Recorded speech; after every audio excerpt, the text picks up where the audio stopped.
Assalamualaikum warahmatullahi wabarakatuh. Nama saya Satria Dwi Fajri Abdillaha. Nomor induk mahasiswa 221219104. Teknik elektrode reguler sore.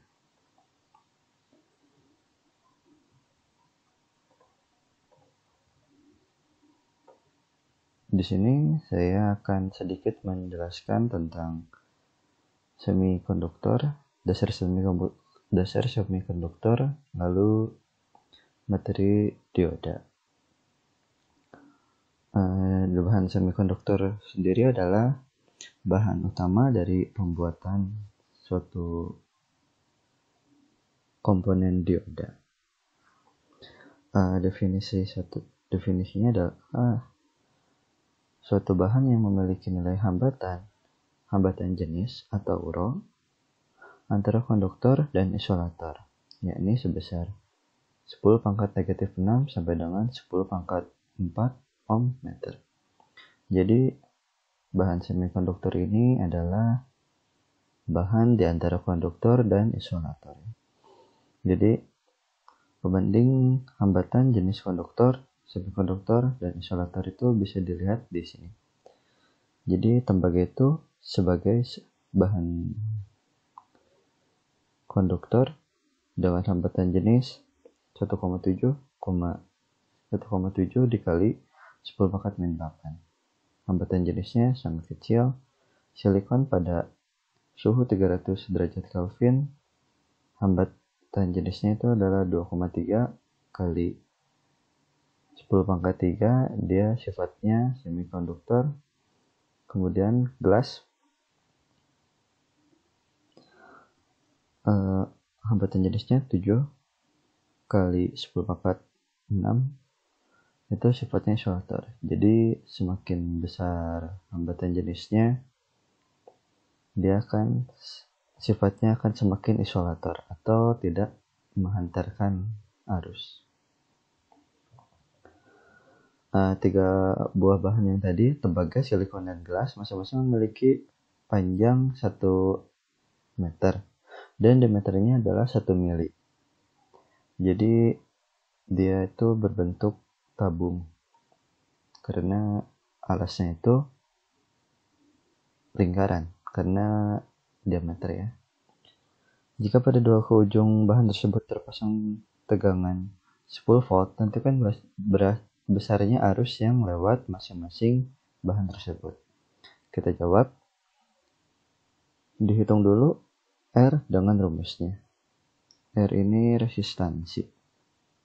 R itu sama dengan rho dikali panjang per alas. Alasnya dari mana? Alasnya itu pi R kuadrat. Kenapa pi R kuadrat? Karena alasnya itu sekarang adalah sebuah lingkaran. R atau jari-jari itu adalah setengah dari diameter. Ketika R diketahui, maka kita bisa menghitung luas alas. Ketika luas alas diketahui dan panjang sudah diketahui 1 meter, lalu rho-nya itu sudah diketahui tadi di tabel sebelumnya, tabel ini. Hambatan jenis atau rho. Maka R-nya itu atau resistansinya dapat dihitung. Selanjutnya hitung I atau arus masing-masing dengan rumus ini. Ini hukum Ohm. I itu sama dengan V per R. Nah, didapatkan hasil sebagai berikut. Tembaga arusnya itu 0,46 kali 10⁻³ ampere. Silikon 3,41 kali 10⁻⁹ ampere. Dan gelas itu arusnya 1,12 dikali 10⁻⁻12 ampere. Perhatikan arus yang mengalir pada bahan-bahan tersebut Yang terbesar adalah bahan konduktor atau tembaga. Yang kedua, semikonduktor atau silikon. Yang terakhir adalah isolator atau di gelas. Jadi, bahan yang sangat baik untuk mengalirkan arus itu adalah konduktor ya, sudah pasti. Yang tadi itu sama-sama diberikan tegangan 10 volt.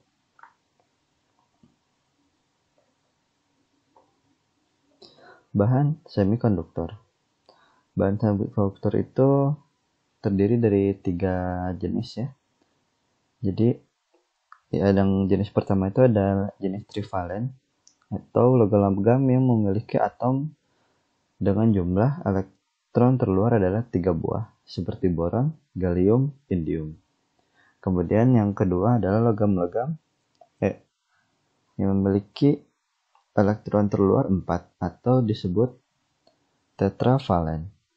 Contohnya adalah silikon dan germanium.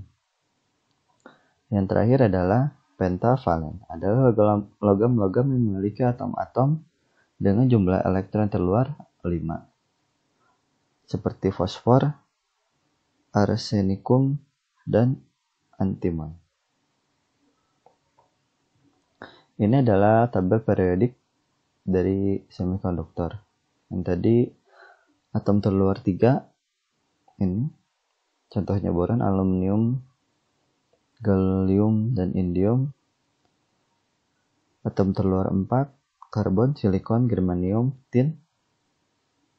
Atom terluarnya ada 5 buah, nitrogen, fosforus, arsenik, antimoni. Ini tabel periodiknya.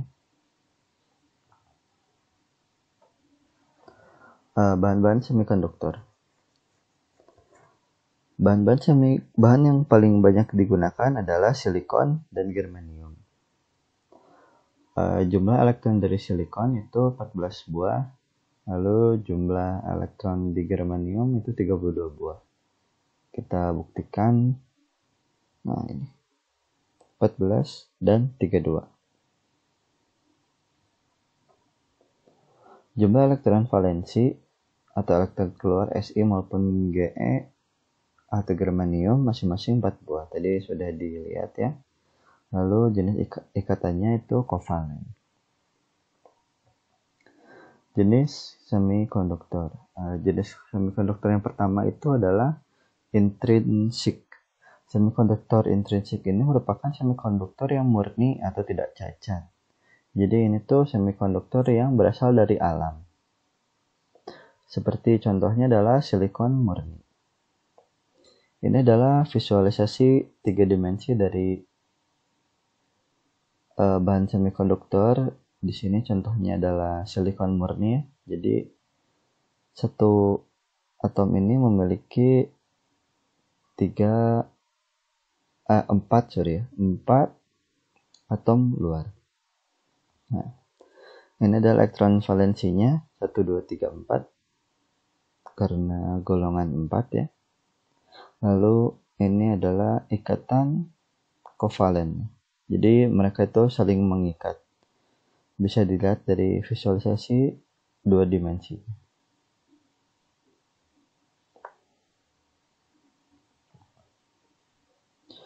Semikonduktor intrinsik pada suhu yang sangat rendah. Jadi ini adalah sifat dari semikonduktor intrinsik pada suhu yang sangat rendah. Yang pertama, semua elektron berada pada ikatan kovalennya. Jadi mereka saling mengikat satu sama lain dan tak ada elektron bebas ataupun tak ada pembawa muatan sehingga bersifat sebagai isolator. Jadi semikonduktor semikonduktor intrinsik jika pada suhu rendah itu sifatnya bukan semikonduktor ya, tapi bisa disebut sebagai isolator. Kemudian semikonduktor intrinsik pada suhu kamar. Agitasi termal menyebabkan beberapa elektron valensi keluar dari ikatan kovalennya menjadi elektron bebas sehingga membawa muatan negatif. Lalu yang kedua, munculnya elektron bebas diikuti dengan terbentuknya hole atau lubang sebagai pembawa muatan positif. Peristiwa tersebut disebut pembangkitan atau generation. Jika dipasang beda potensial, terjadi aliran arus sebagai konduktor dengan konduktasi rendah. Nah, jadi jika tadi di suhu sangat rendah, dia sifatnya isolator, tetapi jika pada suhu kamar, dia bisa sebagai konduktor, tetapi konduktansinya rendah ya. Ini adalah sifat bahan dari silikon dan germanium. Seperti nomor atom, berat atomnya, kerapatan, konstanta elektrik atom per sentimeter kubik, dan seterusnya. Pembuatan muatan pada semikonduktor intrinsik. Semikonduktor intrinsik jika ini itu keadaan ketika masih di suhu sangat rendah ya.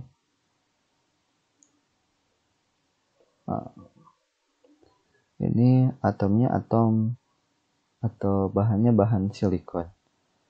Ketika diberikan medan listrik, ini masih terbuka ya si saklarnya. Jadi keadaannya itu masih stabil. Jadi masih ada ikatan kovalennya masih terjaga. Tetapi jika diberikan medan listrik, maka si ikatannya itu akan terlepas. Terlihat di sini ada E1 atau elektron bebas yang keluar dari ikatan kovalennya dan menghasilkan hole. Ini H2 itu hole. Seperti penjelasan di sini. Munculnya elektron bebas diikuti dengan terbentuknya hole lubang sebagai pembawa muatan positif. Peristiwa tersebut disebut pembangkitan. Nah, jadi peristiwa ini tuh disebut pembangkitan. Jenis semikonduktor yang kedua atau ekstrinsik. Jadi tadi intrinsik, sekarang ekstrinsik. Semikonduktor ekstrinsik adalah semikonduktor yang memperoleh pengotoran atau penyuntikan atau doping oleh atom asing. Jadi kalau tadi intrinsik itu si semikonduktornya itu alami ya, dari alam langsung. Tapi kalau misalnya intrinsik ini sudah dikotori atau sudah didoping.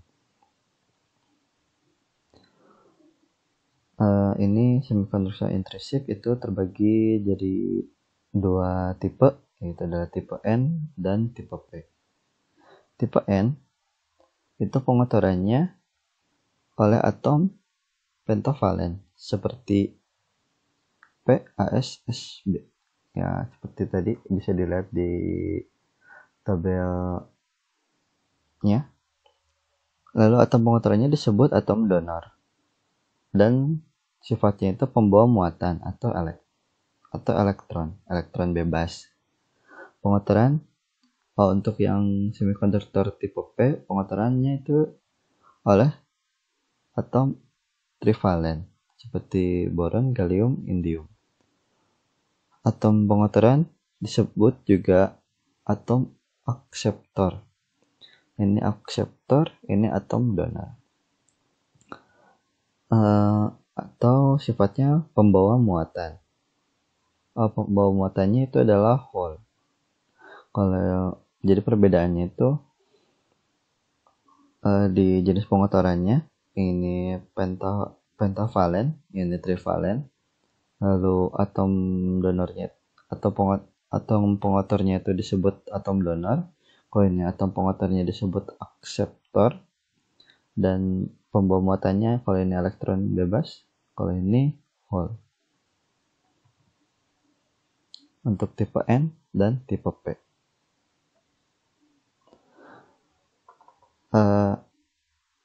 Karena semikonduktor ekstrinsik itu membutuhkan doping, pasti ada tujuan dari doping tersebut.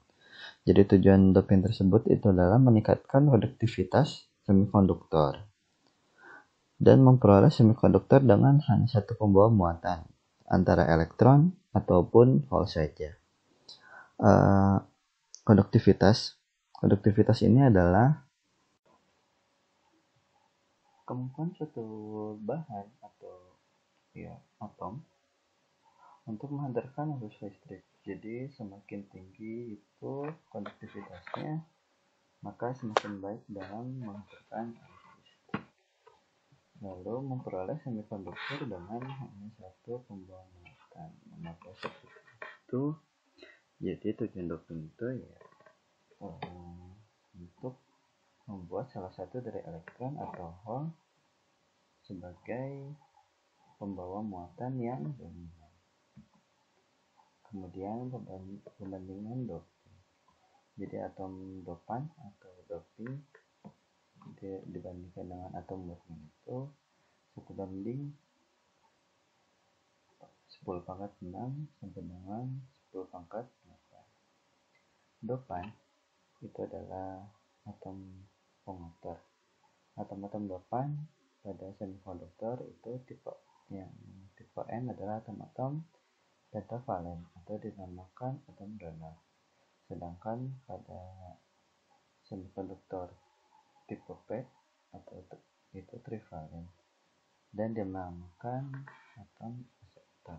Ini sudah dijelaskan tadi di jenis-jenis semikonduktor yang ekstrinsik ya. Semikonduktor tipe N. Jadi semikonduktor tipe N itu yang memiliki elektron bebas. Elektron bebas ini elektron bebas. Jadi ketika yang lainnya itu elektron terluarnya 4, dia memiliki elektron terluar 5 atau plus 5. Tetapi elektron yang kelima ini adalah elektron bebas atau yang membuat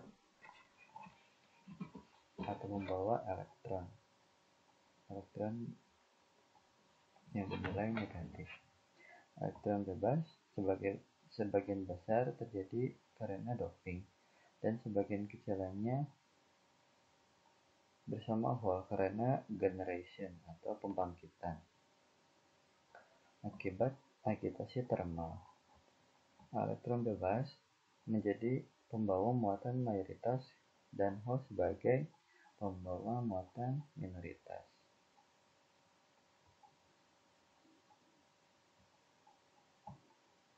Kemudian semikonduktor tipe P. Nah, kalau tadi itu atom terluarnya yang lain plus 4, yang tengah itu plus 5 karena dia memiliki elektron bebas.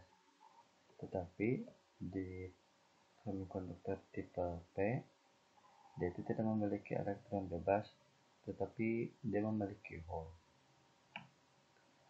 Dengan adanya hole ini, maka jumlah elektronnya itu berkurang karena elektronnya keluar menjadi elektron bebas. Hole ini sebagian besar terjadi karena doping, sama ya seperti elektron bebas, dan sebagian kecilnya bersama elektron bebas karena generation atau pembangkitan akibat agitasi termal. O menjadi pembawa muatan mayoritas dan elektron bebas sebagai pembawa muatan minoritas.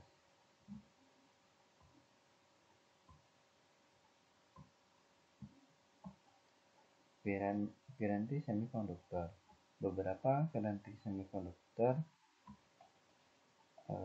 diode. Jadi ini tuh mesin jenis-jenis semikonduktor seperti dioda pertemuan PN, transistor, terbistor, CSR, dan IC ini, dan juga ada LED ini.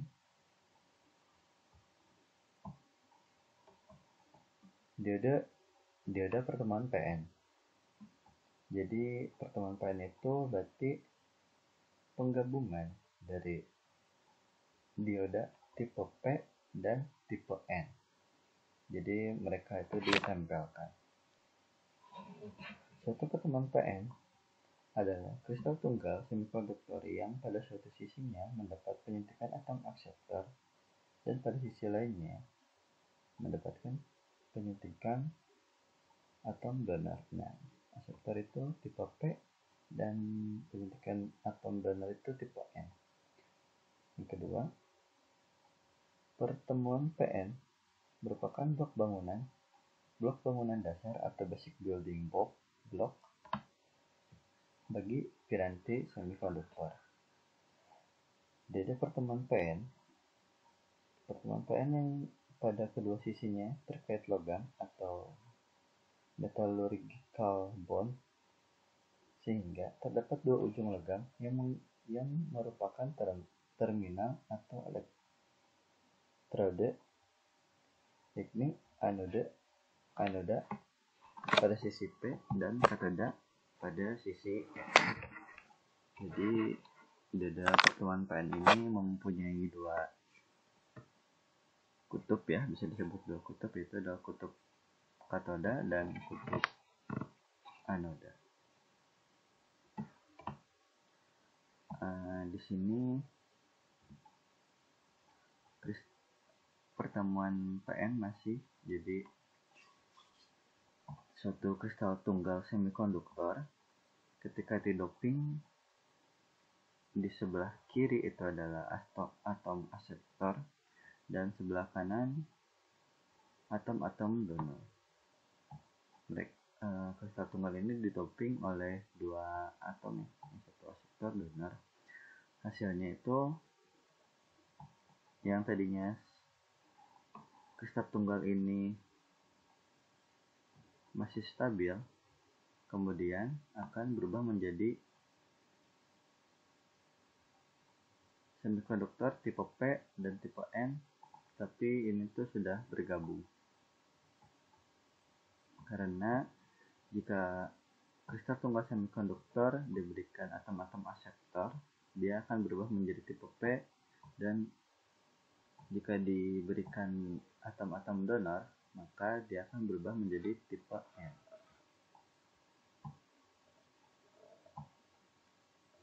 Ini gambar yang lebih jelasnya. Jadi